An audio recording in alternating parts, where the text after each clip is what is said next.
What is Interchange Plus pricing? Well, Interchange Plus pricing is probably the most intuitive name out of all the pricing structures I'm going to cover because it's exactly what it sounds like. So we talked in previous videos about interchange and how all of that works, but what we didn't talk about was the actual pricing structure. So when we see an interchange table on a statement, that's a real interchange table, well, then usually there's going to be interchange plus something, right? How do the payment processing companies make any money if they just pass through the interchange? That's their cost. Well, the way they make money is they do interchange plus, right? So I want to give you an example here that I've used many times that I think helps to illustrate this.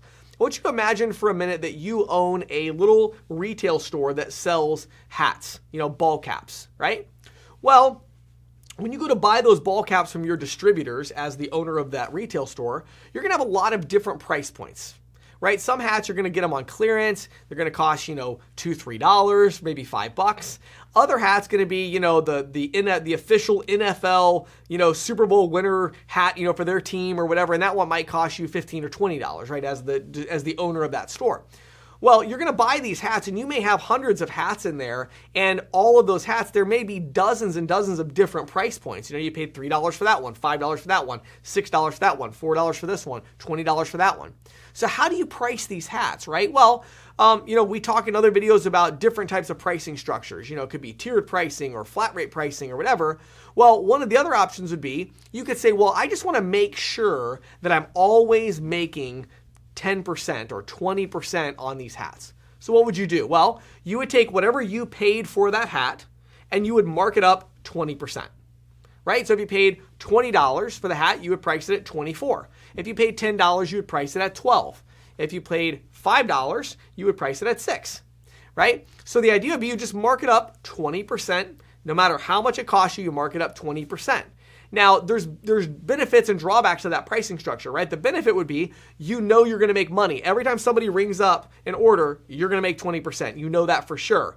The downside is, of course, it's a little confusing because people are trying to shop for a hat and they're like, well, why are all these hats priced so weirdly? This one's $7, this one's $8, this one's $27, this one's $16, like kind of weird, you know what I mean? Like there's no pattern to it, So there's trade-offs. It's the same thing with interchange plus pricing, right? So we talk about tiered pricing or flat rate or all these other kinds of structures that are very simplistic. Interchange plus pricing is very transparent because you show the merchant, here's my cost, like here's the interchange table, assuming you're not marking it up, right? This is my cost, right? And then you're like, here's how much I'm going to mark it up. So you mark it up with a percentage fee and a per item fee, right? So that's like just one, just very simple pricing there as far as transparency.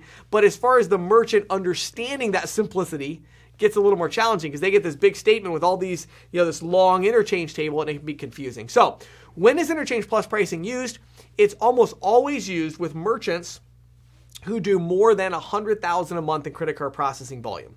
Now, it certainly exists. I've seen merchants who do $500 a month in volume that are on interchange plus pricing. But generally speaking, as a merchant, as a business grows and they do more volume, many times they want to understand their payment processing cost. Why are they paying so much, right? And so when they want to understand that, well, they want to look at a statement that actually shows all the cost and shows all of the markup or how much you're charging them in fees. That's interchange plus pricing. Now, interchange plus pricing can look very confusing on a statement, but the good news is head over to getisoamp.com, set up an account there, and when you upload your big interchange plus statement, we got one the other day that was like a 1,000-page statement. That's how big it was, right?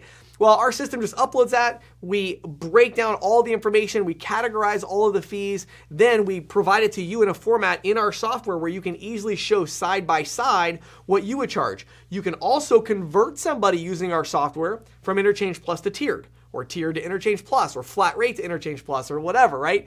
We understand all of that. Our system is incredibly intelligent in that way. We've spent millions of dollars developing it. So if you're not already using it, you're still trying to figure statements out, head over to getisoamp.com and check it out, or click the link right below this video. My name is James Shepard. Have a great day.